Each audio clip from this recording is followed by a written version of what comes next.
Hi, welcome to Tamit. My name is Kim, and tonight we welcome Cyrus Cummings, who is the Client Care Coordinator with Runway Recovery. He's going to share with us tonight a bit about his journey and how his family was impacted and how he has repaired those relationships. Cyrus, if you are ready, I will give you the floor. I'm ready.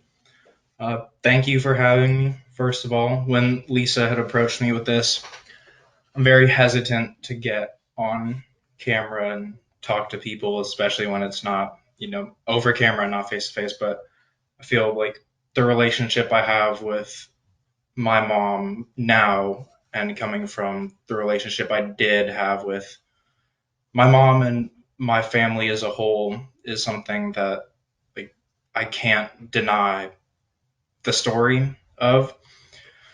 So to start, um, I was born in San Diego. Both my parents were they were around, and they tried they tried as much as they could. A lot of moms, I feel, a lot of parents in general blame themselves for what their children have to go through, and I know it was no different with my mom. But growing up, I can always remember like it had nothing to do with my mom. All my mom ever did was she showed me as much love as she could, and it wasn't perfect. And that's how parenting is.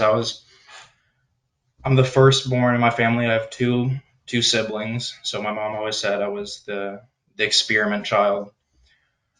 But we know about addiction is it starts long before I ever touched drugs and alcohol. Um, I remember for me, I noticed, and my parents noticed a shift when I was around nine. Around nine is when I started pushing against the religion that they had for me. And it started with behaviors. They noticed I was a lot more deviant, a lot more willing to argue and aggressive.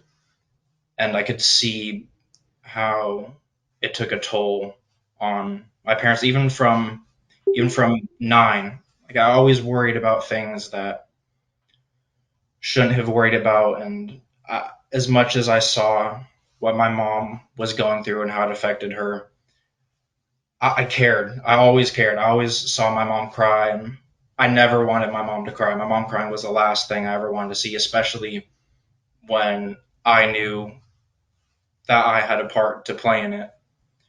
But for some reason, every behavior that made her cry, no matter how bad I felt, it was it never really mattered.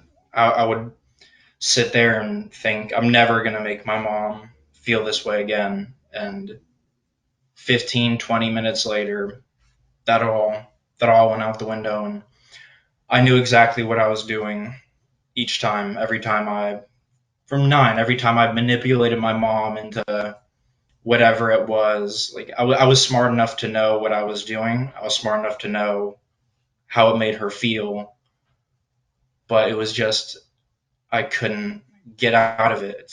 It is a cycle of addiction long before you touch drugs and alcohol.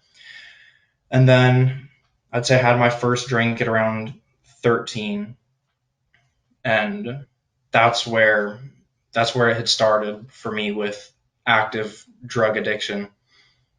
And it didn't escalate immediately. It took some time. I went from drinking here or there, still doing everything my parents didn't want me to do. They were there for me as much as they could. All my parents, like I said, all my parents ever did. My mom very specifically was she tried to show me love, and in every way she could, she tried to make the best decision, and she made it clear to me. She was like, I don't know if this is the right decision, but this is what we're going to do. And I never respected it. It was all about what I wanted to do, when I wanted to do it, and how I wanted to do it. And throughout the age of 13 to 19, I kept everything hidden from my parents in terms of my active drug use. But my parents always knew what was what was happening. They saw physical symptoms. They saw my behaviors as bad as they were initially. They saw it progressively get worse. They saw the way I treated my siblings. They saw the way I treated them, the way I treated myself too, because I have a long history of like mental health disorders. I've been diagnosed with generalized anxiety, depression. It's almost everything under the mental health umbrella is what I had been diagnosed with. But they had seen one of the things I used to do was I used to cut myself, and I always had that from my parents too. And I've once I started slipping up a little bit in my eyes, where they started to become more confused as to what I was doing, I could deflect it away from my addiction and more towards my mental health. So, and I knew exactly what I was doing. Like I said, I knew that if I got my mom upset enough about another topic away from my addiction, away from how much weight I was gaining, away from how I was throwing up all the time, away from how my eyes were turning yellow, that I could keep doing what I was doing as long as I stayed out of the house, kept them in the dark, and when they started to figure out what was going on, I deflected as quickly as possible. That went on till I was 19, and like I said, I was out of the house all the time. I was the one person in my friend group that was struggling with addiction. I have a lot of really good friends down home in San Diego, and they would talk to me sometimes about like, hey, we don't think this is good for you. And I'd be like, yeah, you're right. I think maybe I just have a problem with it, but I'm depressed and this is how I use my medicine. And they were like, okay, well, if you don't think you're addicted to it, then okay. And I knew every single time that exactly what it was. I knew I had a problem. I knew that it was my mental health, but it was more severe than that. I was using drugs and alcohol to cure symptoms that otherwise seemed incurable. And those friends eventually, it got bad enough to the point where they sat down with my family, and I wasn't there, but from the stories they told me, that they sat my parents down and said, look, Cyrus is an alcoholic and an addict. We've talked to him about it, and he doesn't seem receptive. And I wasn't. I just wanted whatever I could do to keep using whoever I hurt, however bad I hurt them. None of it matters. I remember a handful of times actually becoming physical with my mom, um, which is one of the things I think I know I regret most, and I'll spend the rest of my life making it up to her. But that's the point it got to for me. My mom always saw the good kid in her son, and I know she had thought that she had lost that later down the line, because even though she didn't see my using, she saw how just mentally absent I was, how I could be there physically with them, but I would argue all the time. Every little thing they told me, if they told me that I was going to have eggs for breakfast, I'd fight them on it because it was just something to argue with them about. And I was so angry with myself for the things I had been doing behind closed doors and the way I was acting, but could never reach out for help. I know there were countless times where I'd be in such a bad spot and I'd ask to talk to my mom, and I was going to tell her that I needed help, and she would sit down with me and she'd say, what's wrong, what's going on, and I just couldn't get it out of my mouth. I Nothing mattered. I wanted more than anything. I wanted to change, but I physically could not. My addiction had such a firm grip on me; it wouldn't allow me. And my mom started, I think, thought that she had lost the child that was so loving at one point and was so happy. And so they sat down with my parents, and I don't know exactly how the conversation went, but the next day I was getting ready to go to a friend's house, and both of my parents sat me down and said, "Okay, like, how much have you really been drinking? What do you really do when you go out?" And my first reaction in my head was, "Okay, how little can I lie? How much can I lie? How much of the truth can I tell? How little of the truth can I tell to get away with them believing the lie that I'm telling? Give them enough to be concerned, but not enough to cut my active addiction and to where it was." And I mean, I didn't know they knew anything about this, so I lied. I was like, "Oh no, I've been, I just smoke a little weed. I drink, I drink at the house with you guys sometimes when you guys allow it. But other than that, it's just infrequently."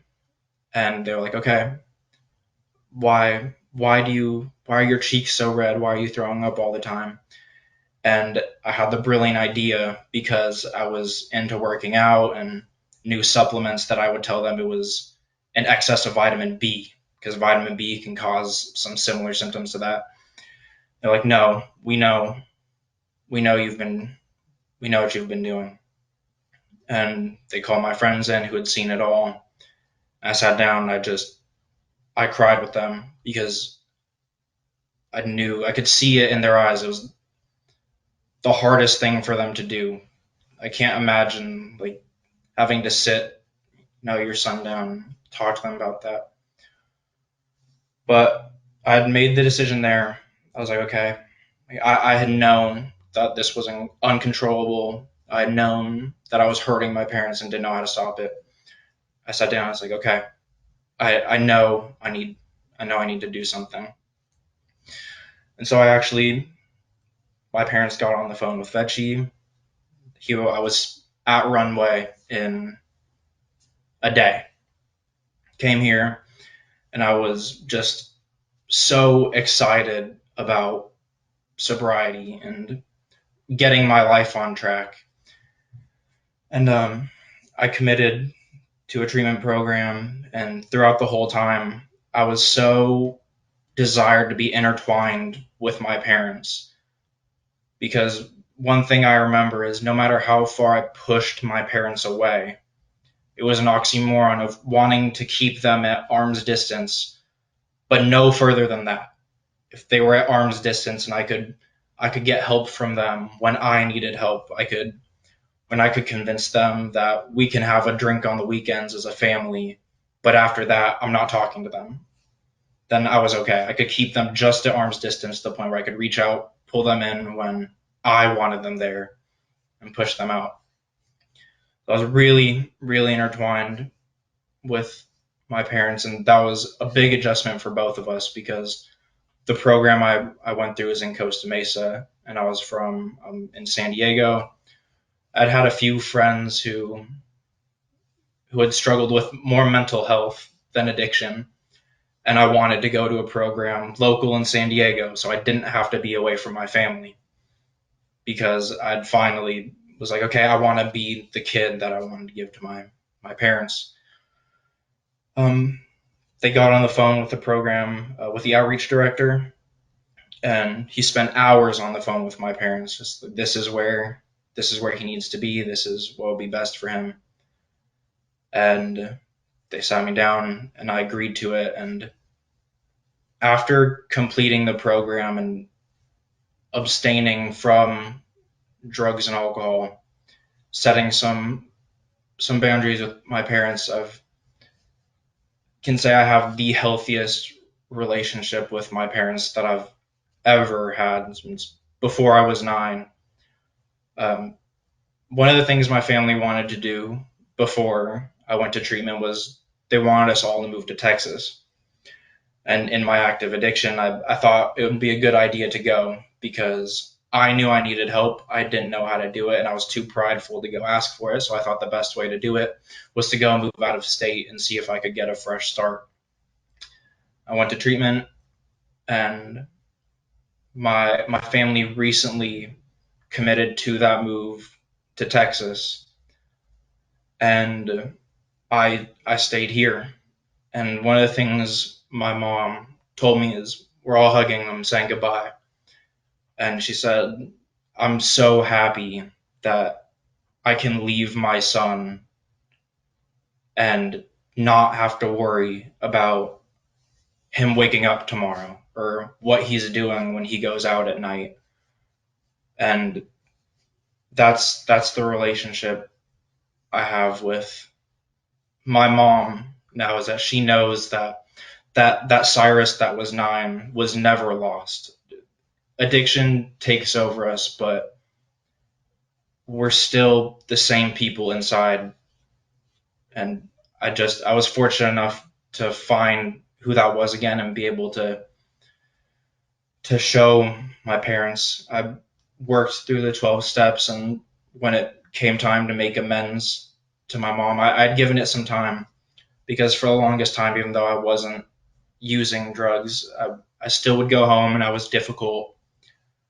Um, but I remember coming to my mom and making those amends to her. I said, like, Mom, I know the things I've done to you.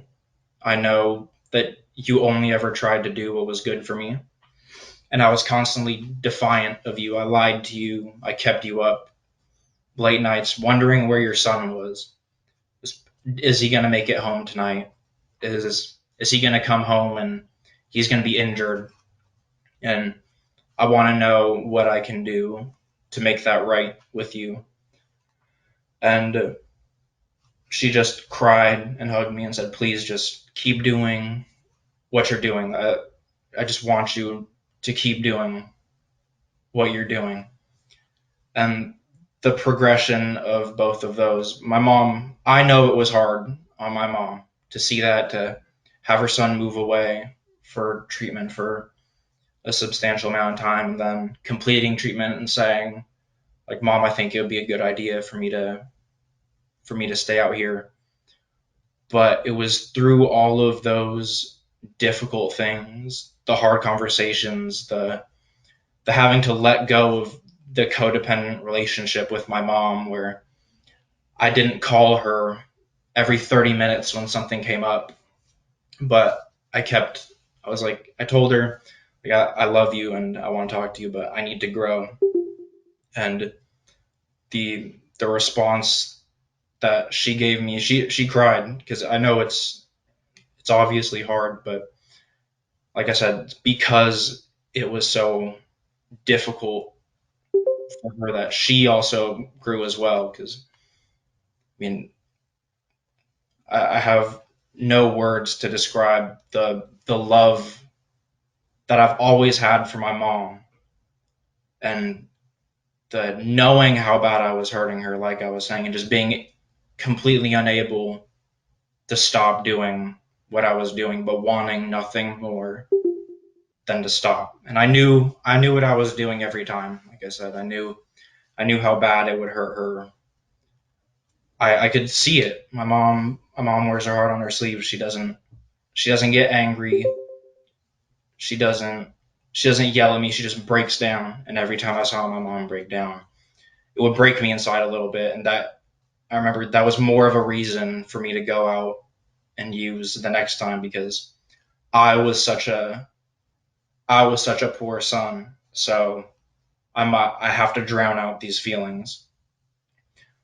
But the I call my mom every day now on the phone. I called her the other day, told her I wasn't going to be able to do this interview, and she was like, I was having a really rough day being away from everyone, but like, I'm really glad you got the opportunity to do that. So hopefully she gets to see this on YouTube in a few days. But that's all I really have for now. Cyrus, what an amazing story, and we really appreciate you sharing it with us. Um, are you up for some questions from our moms if they have some? Absolutely, Awesome. yeah. Well, because I'm here, I get to start first. So I really clicked on what you said about your addiction to drugs and alcohol starting before you actually even picked up drugs or Mhm. alcohol. Do you think that's true pretty much for everybody? Um, I I can speak for myself and for a lot of the people close to me that when I really going back and looking through my life and the people around me, I can say yes, that is true. It starts with, for me, one of the big things it started with was like relationships with women. I noticed that my tendency to grasp on and forget everything else that I wanted, that I all my goals, that all went out the window. And every situation is different, obviously, but I do in general would say that addiction, being an addict, is a series of character traits that we have. And like I said, drugs and alcohol are not our problem. It's a very poor solution to a problem that we have internally. Right. Thank you for that. Sue asks, I'd like to ask about the cutting. My child did that before she began using, and I don't know that I've ever equated them. Did you find that the more you used, the less you cut? And if not, how did you stop that? For me, they went synergistically with each other. The more I learned about what cutting is and what addiction is, the more I find that they're intertwined with each other. For me, cutting was a way of escaping my emotional pain and turning it into physical pain. That's kind of how one of the options I was given to me is like, why do you think you do this? And I was like, I click with that, and it's the same method of trying to escape what I'm feeling through any means necessary. And I wouldn't say that it lessened with my drug use. I would say that they were, if I couldn't drink or if I couldn't get a pill or if I couldn't find something to smoke, then I would go to the bathroom. I'd cut my chest and I'd throw in a tank top so nobody would ever know. Cami asks, my daughter started cutting as a freshman in high school, and then came the anorexia. And hearing your story now makes me think this was the beginning of her downfall. Mm. I think mental health, I'd say cutting is often referred in terms of very specifically mental health. Um, but like I said, I think it's all the same thing. You find something that clicks. That's what people's drug of choice is. Um, it just clicked with you. It has nothing to do with you're lesser than, you're greater than, alcohol abuse. If you go and abuse fentanyl, at the end of the day, we have a disease. And I think to say it was the start of a downfall may be true for me. I started cutting before I was in addiction, and that I'd say that might have been my first escape. Hmm, an escape. Um, yeah, let's see what else we've got here. Sharon says, so after you got sober, did it take going through all the steps before your relationship changed with your mom? Was that codependency hard to break after getting sober? The codependency was one of the harder things to break in sobriety because, like I said, I had wanted to be that good son for so long, and I thought that it was simply drinking and doing drugs that was the reason that I was like this. And so when I got sober, I wanted to just be all around my mom. I wanted to show her that like I can be so good now that I'm not using. But breaking the codependency was really, really, really hard.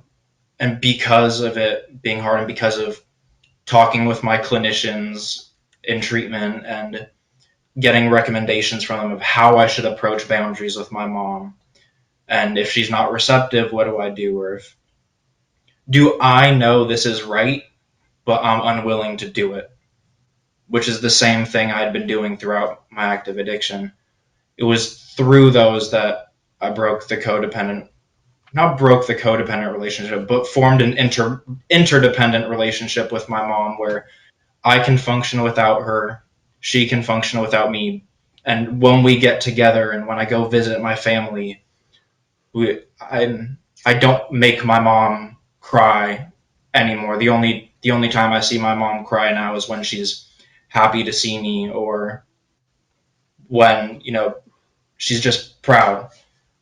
I wouldn't say it took all 12 steps to work, but for me, I could say that um, I really struggled with some resentments towards my parents as well. And so working through those resentments